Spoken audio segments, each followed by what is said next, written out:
Sarà lo spareggio da disputare domenica prossima in campo neutro contro il Dattilo a determinare l'immediato futuro del Campobello, che potrebbe salvarsi direttamente oppure affrontare i play-out per non retrocedere in prima categoria. Questo è il verdetto dell'ultima giornata di campionato disputata ieri, che ha visto i ragazzi di mister Marcello Manca battere in casa per 4-3 il Raffadali.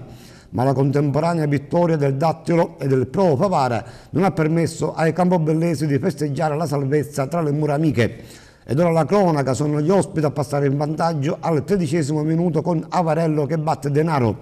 Passa soltanto un minuto ed il Campobello riporta il risultato in parità con De Bono.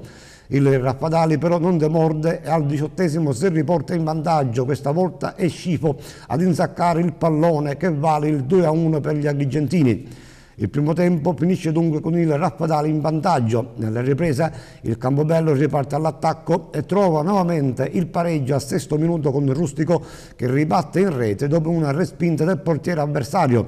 2-2 quindi è partita nuovamente in parità.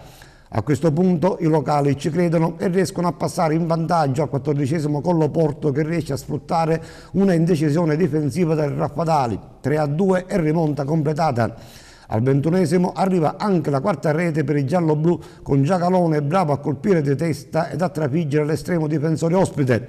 4-2 è partita virtualmente chiusa, ma passano 7 minuti ed il Raffadali prova a riaprirla. È il giovane Arrigo infatti ad accorciare le distanze ed a siglare il gol del definitivo 4-3 per il Campobello. Vittoria doveva essere e vittoria dunque è stata per i padroni di casa, che tra una settimana si giocheranno la salvezza diretta contro il Dattilo. Abbiamo vinto contro una squadra forte come il Raffadali e comunque nonostante la vittoria non basta, perché domenica andremo a fare lo spareggio in campo neutro, spareggio salvezza contro il Dattilo. Comunque devo dire grazie ai tifosi che ci hanno sostenuto, e comunico che domenica ci devono sostenere fuori in trasferta per dare un aiuto ai ragazzi.